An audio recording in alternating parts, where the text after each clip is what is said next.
This is how we tell કે we are Gujarati without saying that we are Gujarati. લાલ પીળા કલરના ચીપટા બી લટકેલા છે અને લાઈનમાં કપડાં સુકાવેલા છે રમીલા માસીએ. એકદમથી જ તડકો છે સાંજના 6:30 વાગે બી, અને એને ઝૂલે છે પવનમાં, લેરકીઓ ખાય છે રમીલા માસીના કપડાં. So I live in Gujarati society, you can C.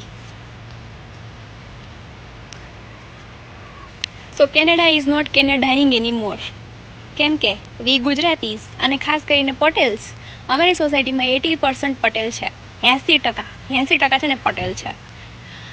જો કે મેં ઇંગ્લિશ મીડિયમમાં ભણેલું છું તો આઈ ડોન્ટ નો 80 પછી શું આવે, પણ આમે શું કામ કીધું? કેમ કે યુપીએસસીમાં પૂછાશે તમને, આ નોટ કરી લેજો. So this is how Ramila માસી સુકાવિંગ ધેર ગર્મ લેગ. જો લેરકીમાં જો ઝૂલે. યુહુ.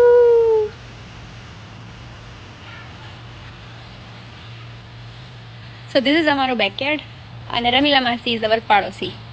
એકવાર તો છે ને વરસાદમાં રમીલા માસીના કપડાં ભીના થઈ ગયા હતા, પણ પછી પાછો તડકો આવી ગયો હતો એટલે પછી સુકાઈ ગયા હતા. બટ આજે તો એકદમથી જ બહુ તડકો છે.